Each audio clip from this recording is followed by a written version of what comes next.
Umaling-awngaw ang sigaw ng pinuno, lalo pang nagdulot ng kaguluhan. Sumugod sina Noah at Andrea sa labanan, habang nanginginig si Velma na hinila ang dalawang bata papasok. Bumagsak si Hazel sa sahig, hawak ang dibdib na para bang tinamaan ng alaala. Tumitig siya kay Noah at napabulong. Hindi kusang bumalik sa akin si Manuel. Pinilit siya dahil may hawak sila. Ano ang hawak nila? Mariing tanong ni Noah, hingal habang nakikipagbuno sa kalaban. Nanginginig ang tinig ni Hazel. Ang tunay na video ng nangyari kay Colin. Natigilan si Noah. Ano ang ibig mong sabihin? Ngunit bago siya makasagot, may isa pang lalaking pumasok mula sa pasilyo. Matangkad, nakabalot sa itim, basang anino ang mukha. Mabagal siyang lumapit. Hazel, bulong niya. Sumama ka sa akin. Napaatras si Hazel sa takot. Alistar? Bulong niya. Ngunit walang sagot ang lalaki. Ang kanyang mga mata, kapareho ng kay Colin. At mula sa likuran niya, narinig ang tinig ng bata. Mama, tulungan si Cody. Nabigla si Velma. Imposible. Ang bata ay kamukhang-kamukha ni Colin noong kabataan. Sa sandaling iyon, tila nahati ang gabi sa dalawa. Napasinghap ang lahat. Bago pa sila makakilos, malamig na tumawa ang lalaki. Kung gusto ninyong mabuhay, sumama kayo sa amin. Lahat ng pinaniniwalaan ninyo ay mali. Lahat ng sikreto, ngayong gabi, ay mabubunyag. Samantala, napagtanto ni Divina na kailangan niyang tawagan si Roberto para humingi ng tulong. Tulungan mo ako? Iyak niya. Hindi pa bumabalik si Rocky Boy. Pinalot siya ng takot. Sapagkat iniwan ni Tanggol si Rocky Boy sa pangangalaga ni Roberto, walang malay pa rin. Sinubukan siyang gisingin ni Tanggol. Biglang dumilat ang mga mata ni Rocky Boy at nakita si Tanggol sa harap niya. Bumalik ang takot ng nakaraan. Mahinahong wika ni Tanggol. Huwag kang matakot. Wala kang magagawa laban sa amin. Pilit na nagsalita si Rocky Boy. Ang pangalan ko ay Bernard Aguirre. Ngunit mariing tumitig si Tanggol.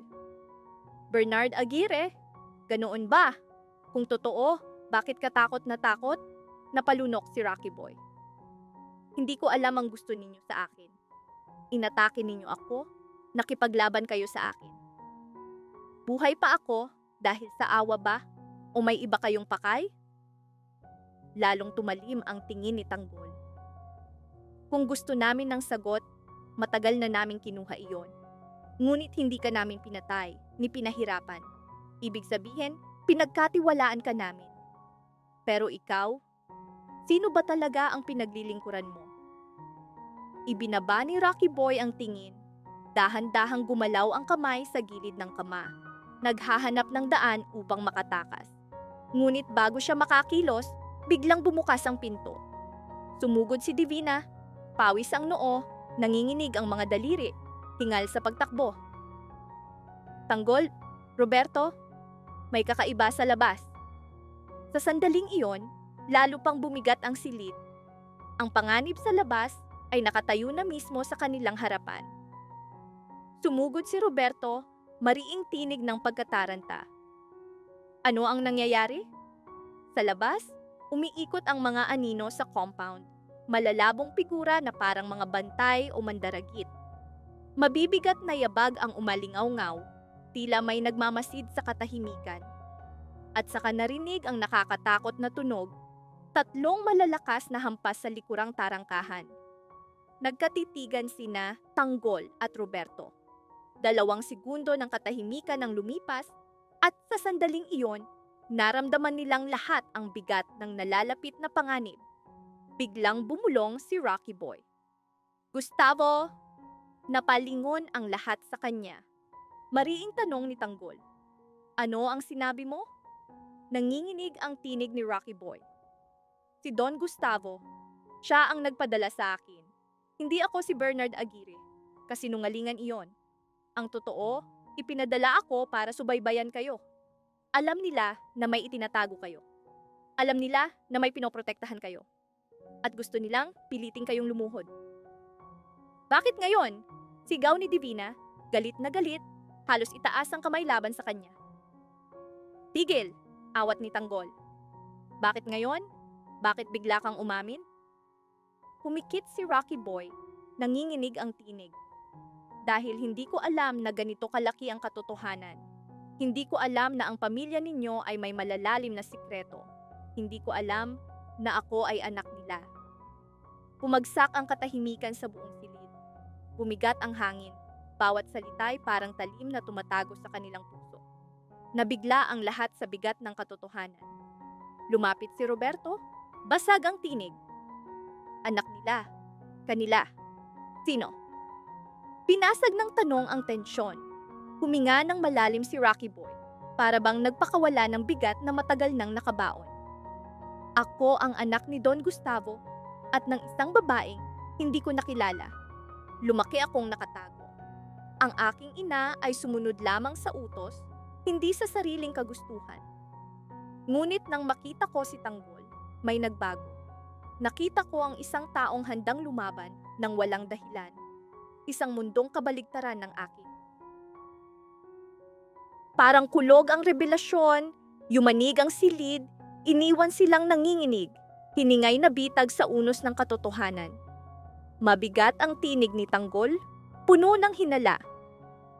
Kung tunay kang anak ni Don Gustavo, bakit ka tinurukan ng gamot? Bakit ka ipinadala para manmanan kami? Huminga ng malalim si Rocky Boy. Dahil ako ang pinakamadaling itapon. Kung hindi ako makabalik, hindi sila mababasag. Ngunit kung makabalik ako at may gawin kayo sa akin, magkakaroon sila ng dahilan upang ilabas ang buong puwersa laban sa inyo. Namutla si Divina. Sa sandaling iyon, isang malakas na kalabog ang umalingaw-ngaw sa labas. May tumama ng mariin, mahinang bulong ni Rocky Boy. Narito na sila. Dali-daling lumapit si Tanggol sa bintana. Sa siwang, nakita niya ang tatlong lalaking nakaitim, tahimik na lumalapit. Kumalat ang takot at pangamba sa silid, bawat tibok ng puso'y babala ng paparating na unos. Sa labas, nakatayo ang mga nakamaskara, armado ng mga sandatang hindi pangkaraniwan. Sigaw ni Roberto, puno ng pagkataranta. Tanggol, ihanda ang lahat, hindi ito maliit na laban. Mahinahon ang sagot ni Tanggol. Hindi tayo lalaban, ngunit hindi tayo susuko. Napatingin si Roberto, hindi makapaniwala. Pagkatapos, sisimulan na natin ang paliwanag. Imposible. Dalawa lang ang daan dito, kaligtasan o kamatayan. Ngunit bago pa makasagot si Tanggol, sumabog ang unang putok sa compound. Nagkalasog ang salamin, napasigaw si Divina. Bumagsak sina Rocky Boy at Tanggol, ngunit dahan-dahang tumayo si Tanggol. Walang takot, handang ibigay ang buhay kung kinakailangan. Biglang umalingaw-ngaw ang bagong tinig mula sa labas. Makapangyarihan, nag-uutos, hindi kagaya ng mga tauhan ni Don Gustavo. Itigil ang putukan. Tumigil ang lahat. 5 armadong figura ang pumasok. Ang kanilang uniforme ay may kakaibang simbolo. Hindi kay Gustavo, hindi rin kay Tanggol. Sa gitna nila, nakatayo ang isang babae na nakasuot ng pulang coat. Matalim ang mga mata, tila alam ang lahat ng lihim sa silid. Lumapit siya. Ako si Isadora. Hindi kami kaaway, ngunit hindi rin kami kakampi. Narito kami dahil may mga katotohanang hindi dapat mabunyag. Itinuro niya si Rocky Boy. Ang batang iyan, hindi lang anak ni Don Gustavo, anak din siya ng kapatid mo, ang matagal nang naglaho. Natigilan ang lahat, bumigat ang hangin. Isa na namang lihim ang lumitaw, isang lihim na magdadala sa kanila sa mas malalim na dilim. Nanlaki ang mata ni Tanggol. Ang kapatid ko, nanginginig ang tinig. Dahan-dahang tumango si Isadora. Oo, at kung hindi ninyo tatanggapin ang katotohanan ngayon, lahat kayo'y mawawasak. Lumakas ang hangin, gumalaw ang mga anino, nagdilim ang paligid. Malinaw, may mas malaking plano sa likod ng lahat. Nagsimula ang bagong yugto ng panganib, isang yugto na hindi lang magbabago sa kanilang buhay, kundi magbubunyag ng tunay na misteryo ng dugo ni Tanggol. Ito ang dahilan kung bakit nagtipon ang lahat ng puwersa laban sa kanya. At sa gitna ng kaguluhan, nakatayo si Rocky Boy. Ang taong matagal nilang inakalang kaaway ay maaaring siyang tunay na susi sa kanilang kaligtasan o sa kanilang ganap na pagkawasak. Mahinang bulong ni Rocky Boy, malamig ang tinig. Kung kalilimutan ko ang pambubugbog na ginawa ninyo, gaganti ako ng higit pa. Natigilan ang lahat. Nakatayo sa katahimikan, binabalot ng bigat ng katotohanan. Sa kabilang panig, natigilan sina Hector at Rigor. Dumating si Rigor sakay ng bagong kotse. Bagong kotse, Captain Sir. Sigaw ni Hector, namamangha. Napakaganda, kamangha-mangha. Iparada mo para makinabang din si Presino. Dalawang magkaibang eksena ang sabay na naganap. Sa isang banda, nabubunyag ang sikreto ng dugo ni Tanggol at sa kabila naman, ang pagdating ng bagong kotse ay tila nagbabadya ng kakaibang tanda. Lahat ng pangyayari ay humihila sa kanilang kapalaran patungo sa hindi kilalang pagbabago. Nagmadaling nagdala ng ulat si Pungay kay Miguelito, ngunit napahinto sa biglang sigaw ni Dimple. Lalo siyang nagulat nang sabihin ni Dimple, "Tungay, alam mo ba kung saan nakatira si Tanggol? Dahil gusto kong ipakita sa kanya kung ano ang kulang sa buhay niya." Samantala, hindi nag-aksaya ng oras si Rocky Boy. Iniwan si Mang Donato at agad na umuwi. Nabigla si Divina nang makita siya. "Rocky Boy, ano ang nangyari sa iyo? Iniwan mo akong parang basura." Nagngit-ngit din si Brando, kumukulo ang galit laban sa mga gerero. Lumampas na sila sa linya, hindi na ito matitiis. Sa gitna ng tensyon, isang malakas na busina ang umaling-aungaw sa labas. Sumilip si Divina sa bintana. Isang itim na van ang dahan-dahang huminto sa harap ng kanilang bahay. Walang plaka, nakatakip ang mga bintana. Mahinang bulong ni Divina, nanginginig. "Rocky Boy, may sumusunod sa iyo." Nanginginig ang kanyang kamay habang mahigpit na hinawakan ang braso ni Rocky Boy. Walang sagot si Rocky Boy, ngunit ang tikas ng kanyang panga ay sapat na para maunawaan ni Divina. Hindi ito aksidente, kundi isang nakakatakot na babala. Huminto ang van, dahan-dahang bumukas ang pinto. Bumaba ang isang lalaking nakaitim, armado, may tattoo ng ahas sa leeg. Malakas ang sigaw, "Rocky Boy!" Bumigat ang hangin. Ang babala ay nagkatawang tao. "Hindi pa nababayaran ang utang ng dugo," sigaw ng lalaki. "Lumabas ka kung ayaw mong madamay ang pamilya mo." Mahinang bulong ni Brando mula sa likuran, hinila si Divina. "Tingnan mo sila." Nakalimutan na nila ang takot. Lumalampas na sila sa linya. Bagamat sugatan at mahina, matapang na humakbang si Rocky Boy. "Ako ang gusto ninyo. Ako lang. Huwag silang idamay." Ngunit bago pa siya makapagsalita ng buo, sumabog ang putukan. Bang! Umuga ang compound. Umatras ang mga gerero, isa sa kanila tinamaan sa balikat, bumagsak sa ilalim ng tutok ng hindi nakikitang sniper. "Rocky Boy, sa loob!" sigaw ni Divina. Ngunit bago siya makagalaw, isang pamilyar na tinig ang umalingaw-ngaw mula sa dilim. "Tumakbo ka! Hindi ka pa pwedeng mamatay." Si Tanggol iyon. Dahan-dahan siyang lumitaw mula sa likod ng lumang jeep. Hawak ang isang improvised rifle. Nanginig si Rocky Boy. Hindi sa takot, kundi sa pagkagulat. Hindi niya inakalang muling haharapin si Tanggol. "Tanggol, bakit ka narito?" Walang sagot si Tanggol. Sa halip, mahigpit niyang hinawakan si Rocky Boy at hinila papasok. "Pag-uusapan natin mamaya. Sa ngayon, lahat tayo ay target ng mga gerero, lalo na ikaw." Habang gumagalaw sila, muling bumukas ang pinto ng van. Dalawa pang armadong lalaki ang bumaba, agresibo at handang sumugod. Ngunit bago sila makalapit, sumugod mula sa kanto sina Pungay at Dimple, may dalang kahoy at bato. "Mga demonyo, hindi ito laban ninyo," sigaw ni Dimple.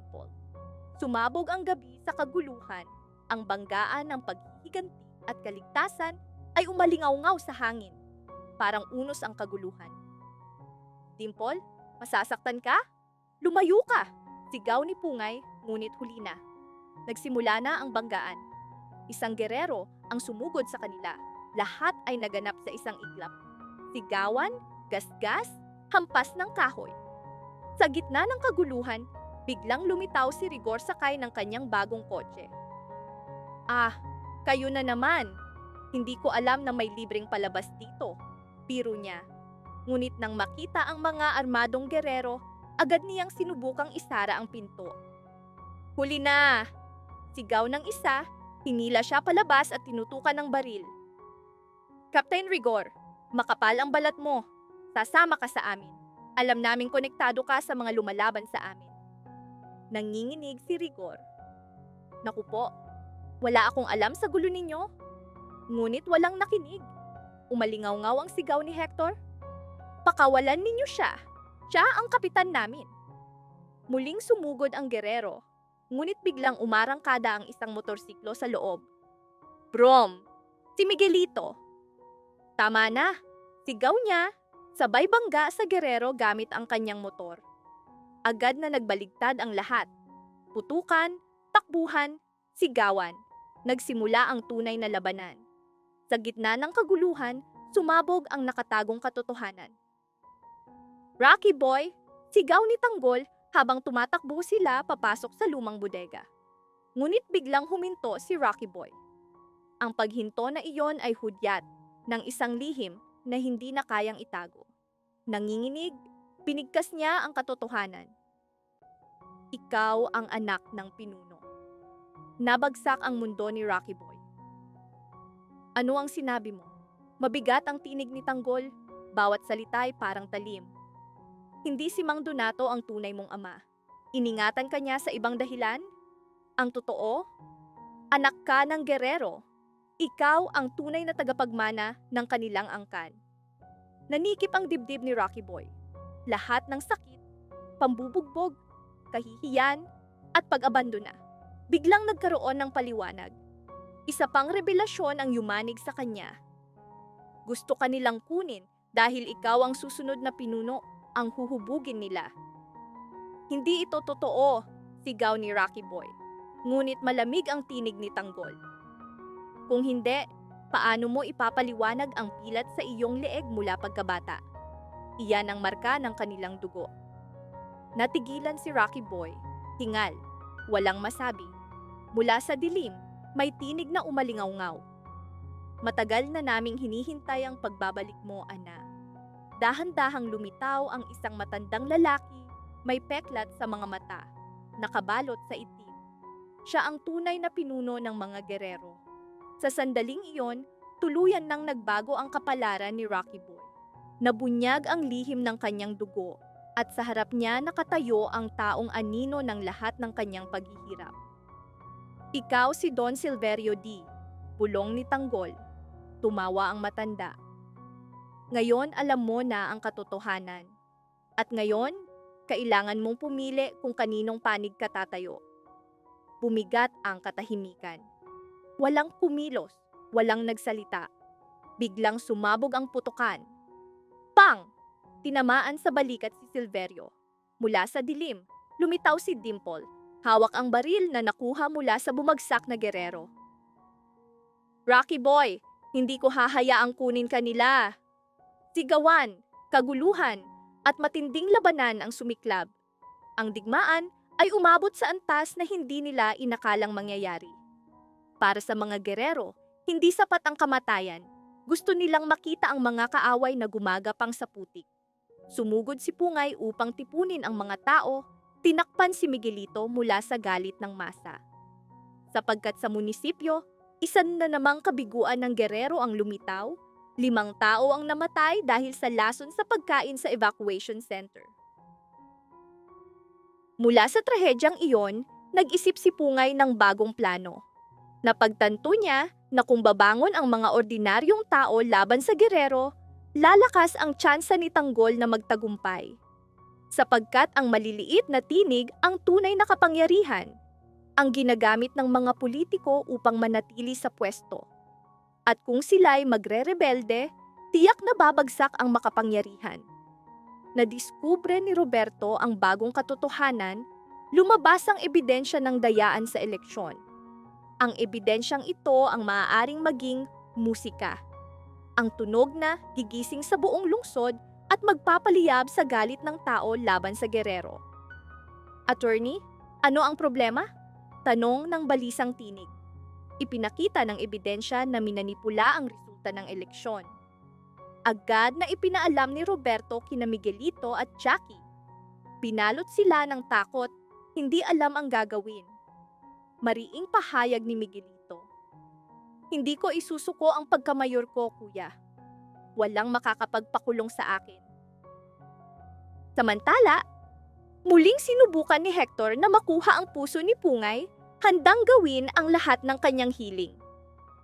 Mapapatawad mo ba ako? Nakalimutan ko na ang lahat ng pagkakamali. Sabihin mo lang ang gagawin ko. Kung gusto mo, kakantahan kita. Ang tinig mo ay parang tinig ng anghel. Ngunit biglang sumabog ang malalakas na sigaw sa labas ng City Hall. Isang malaking grupo ng evacuees ang sumugod. Hawak ang mga larawan ng 5 namatay na mahal sa buhay. Mga ina, ama, kabataan. Lahat ay humihingi ng hustisya. Ang kanilang nagkakaisang sigaw. Gusto namin ng hustisya. Napatingin si Pungay kay Tanggol na nakatayo sa di kalayuan. Nakita niya ang pagkabigla at pag-aalala sa mukha nito. Ngunit naglalagablab ang mga mata sa determinasyon. Ramdam niya, ito na ang simula. Ang matagal nang inaapi ng mga ordinaryong tao ay handa nang sumabog sa galit. Sa loob ng City Hall, mabilis na naglakad si Miguelito, basang-basa ng malamig na pawis. Kuya, hindi po pwedeng magpatuloy ito. Kailangan may gawin. Hindi po pwedeng gumuho ang lahat dahil lang sa 5 tao. Dahan-dahang itinaas ni Roberto ang kanyang mga mata. Sa ibabaw ng mga papel, nakapatong ang isang sobre na may pulang tatak. Mabigat ang kanyang tinig. Hindi lang tungkol sa 5 tao, Miguelito. May saksi pa. Lalong lumalim ang krisis. Ang sigaw ng masa at ang bigat ng ebidensya ay nagsimulang yumanig sa upuan ng kapangyarihan. Ang video ay kumalat. Kitang-kita ang pagpapalit ng mga balota at ang pagmanipula ng mga sobre. Napahandusay si Jackie, halos himatayin. Sunod-sunod na kabiguan ang dinaranas natin. Kapag nag-alsa ang tao, hindi na mapipigilan ang kanilang galit. Bago pa sila makapagsalita, isang lalaking sugatan ang sumugod, hingal at duguan.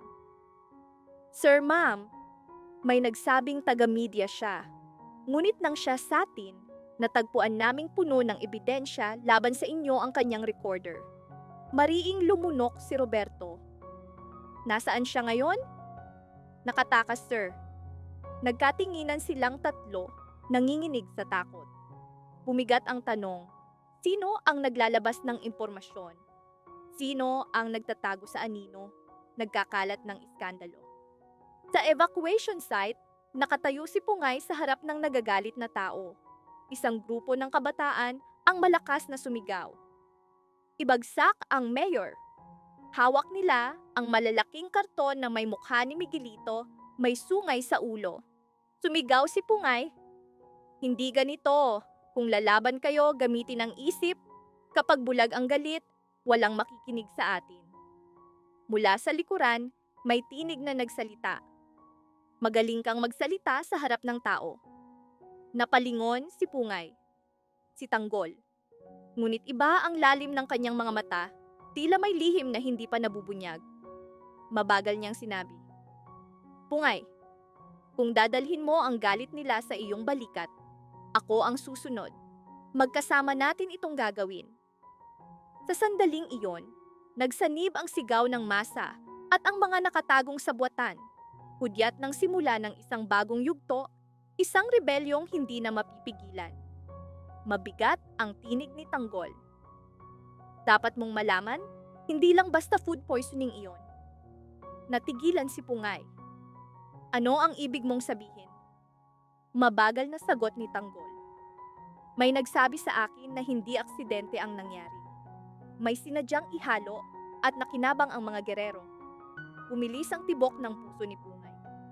Sino ang nagsabi? Hindi inaasahang sagot. Si Tess. Nagulat si Pungay. Tess, ang dating sekretarya ni Roberto, ang biglang naglaho. Tumango si Tanggol. Oo, at higit pa roon, may hawak siyang EJ. Ayon sa kanya, hindi lang ebidensya ng dayaan sa eleksyon ang laman, kundi listahan ng mga transaksyon. Ipinapakita ng listahan na matagal nang ginagamit ang evacuation center bilang takip upang ipadaan ang pera para sa Black Ops ni Miguelito. Napahawak sa dibdib si Pungay. Miguelito? Imposible. Kahit may pagkakamali siya, hindi siya gagawa ng ganito. Mariing sagot ni Tanggol. Kung gayon, kailangan nating tuklasin ang katotohanan. Samantala, abala si Hector sa paghahanda ng harana para kay Pungay.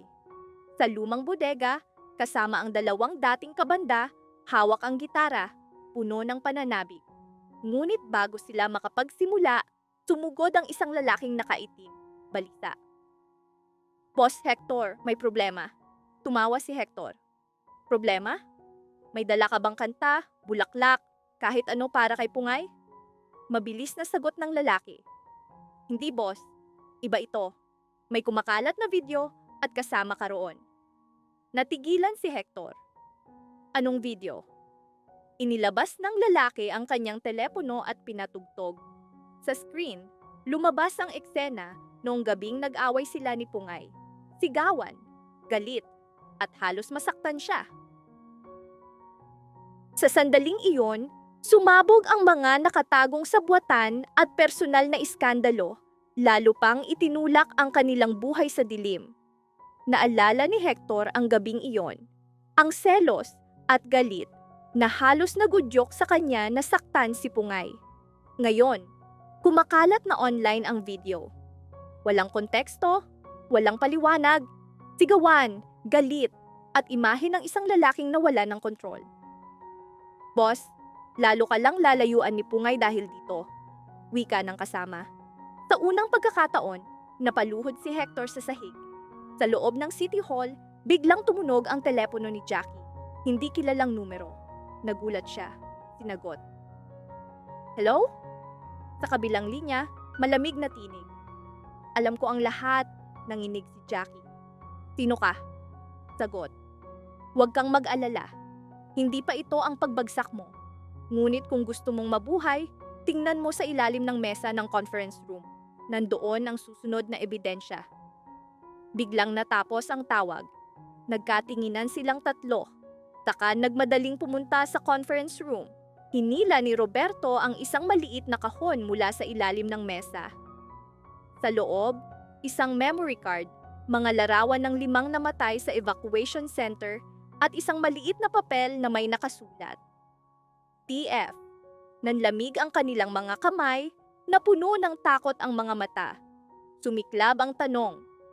Si Tess ba ay nagpoprotekta sa kanila o siya mismo ang puwersang magpapabagsak sa mga gerero?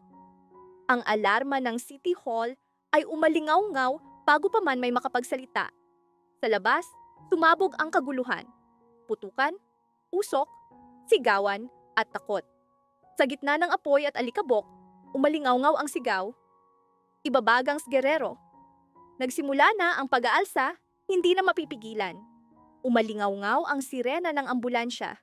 Kumalat ang takot, at sa gitna ng kaguluhan muling umalingaw-ngaw ang putukan. Lumingon si Tanggol. Sa dilim, nakatayo ang isang aninong walang mukha, nakabalot sa itim. Ang presensya nito ay hudyat ng mas malalim na misteryo. Midnight Monster. Bulong ni Pungay, nanginginig habang hawak ang radyo. Mula sa ambulansya, tumalon ang isang mag-asawa at agad na binuhat ni Tanggol ang bata. Biglang sumabog ang gulong ng ambulansya. Tumilapon at nagliyab ang makina. Parang bulalakaw na sumabog sa gabi. Pungay, saan galing ang signal? May tracker ka ba? Sigaw ni Garcia, hawak ang laptop. Kumurap ang screen, inaatake ng malware. Hinahack tayo. Nilalaro tayo. Bulong ni Marco, namumutla sa takot. Hindi ito ordinaryong hacker. Naghihintay siya, nagmamasid. Sumilip si Tanggol mula sa likod ng guho. Yakap ang nanginginig na bata. Sandali, ano itong marka sa kanyang kamay? Isang barcode, hindi tattoo, nakaukit ang mga salitang Defect Negativo 3 at LSF. Mahinang bulong ni Tanggol at nanlaki ang mata ni Pungay. Midnight Monster. Bago pa sila makaisip, lumubog sa dilim ang kalsada. Namamatay ang ilaw, nagsara ang mga tindahan, nagsisigawan ang mga tao. Mula sa malayo, lumapit ang isang anino. Malakas, mabagal, sanay sa gabi. Ang tinig ay parang sirang radyo. Bakit mo hinahawakan ang hindi iyo? Umalingaw-ngaw ang tinig sa mga speaker ng lungsod. Napahawak ang mga tao sa kanilang tainga. Nanginginig. Ang mga lumapit sa Midnight Monster ay naglaho. Sumabog ang isang bubong. Bumagsak ang mga debris. Halos tumama kay Pungay, ngunit nahila siya ni Garcia. Tanggol, hindi siya tao. Sigaw ni Marco, hawak ang laptop. May data ako. 2 ang Midnight Monster accounts. 2 sila. Natigilan ng lahat. Huminga ng malalim si Tanggol. Hindi lang isa ang hinahabol natin. Mahinang bulong ni Pungay. 2 ang address, 2 lokasyon, 2 lagda. Isa ay papalapit na. Nasaan ang isa pa? Sigaw ni Garcia. Ang tanong na iyon ang nagbukas ng pinakamadilim na misteryo. Sa loob ng mga server ng gobyerno, kumalat ang malamig na hangin. Mahigpit na niyakap ni Tanggol ang bata. Nanginginig ang tinig. Bakit ang mga gerero tulad natin ay nasasangkot sa ganitong dilim? Bago pa may sumagot, nagliwanag ang barcode ng bata. Umalingaw-ngaw ang tunog ng scanner at isang hologram ang sumabog sa langit. Isang lalaking nakaitim, may pulang maskara, malamig ang mga mata. Sa wakas, natagpuan na kita, banta ng tinig. Hindi mo matatakasan ng kapalaran. Ang bata ay hindi matitinag. Siya ang susi. Sigaw ni Tanggol. Susi, para saan? Tumawa ang lalaki, nakakatindig balahibo. Susi sa pagbagsak ng lahat ng kapangyarihan ng gerero. 3 salitang kumislap. Phase 1 initiated. Umuga ang lupa, yumanig ang mga kalsada. Mula sa dilim, sumulpot ang 3 itim na motorsiklo. Walang plaka, pulang visor ang kumikislap. Sumugod silang parang anino, may utos na pumatay. Tanggol, ilayo mo ang bata! Sigaw ni Pungay. Agad na tumakbo si Tanggol, parang leon, upang ipagtanggol ang batang hindi kanya. Hinabol siya ng mga motorsiklo, nagliliyab ang muffler. Sa eskinita, hinarap ni Tanggol ang isang pulis, si Iti Salvador, dating kasama.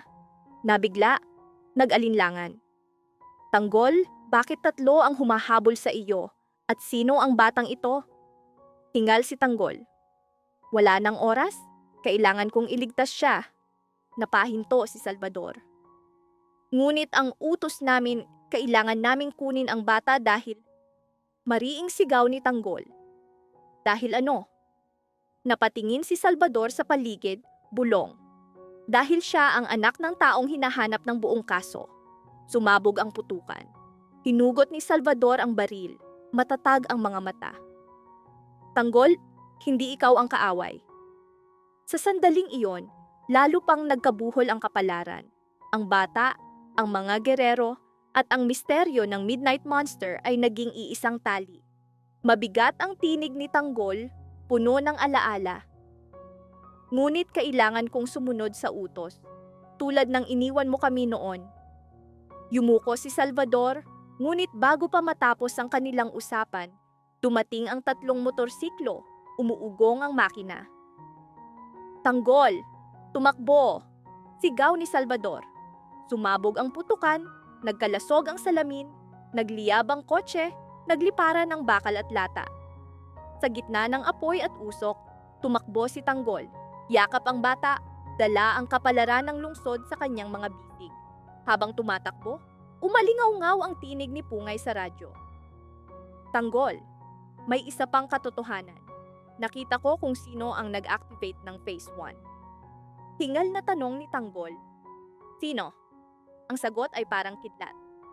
Si Mayor Velasquez, siya ang nagpasimula. Natigilan si Tanggol. Hindi, bakit siya? Sa sandaling iyon, napuno ang langit ng tinig. Umalingaw-ngaw sa emergency speakers ng lungsod. Mga mamamayan, huwag kayong matakot. Lahat ay bahagi ng aming bagong proyekto, Project Salvation. At nagsisimula na ngayon. Sa bubong ng City Hall, nakatayo ang isang pamilyar na anino. Pulang maskara ang nakatakip sa kanyang mukha, hawak ang simbolo ng kapangyarihan. Siya mismo, si Alcalde Velasquez. Tumutok ang kanyang tingin kay Tanggol. Ang unang salitay, umalingaw-ngaw na parang bagyo. Ang batang iyan ay pag-aari ng gobyerno. Agad na namatay ang lahat ng ilaw sa lungsod. Nagsanib ang takot at galit sa puso ng mga tao. Ang bata, si Tanggol, at ang lihim na proyekto ni Velasquez, naging iisang madilim na sabwatan. Hudyat ng simula ng bagong yugto ng panganib. Tayo sa susunod na video. Mag-subscribe kayo lahat, i-like ang video, at manatiling nakaantabay.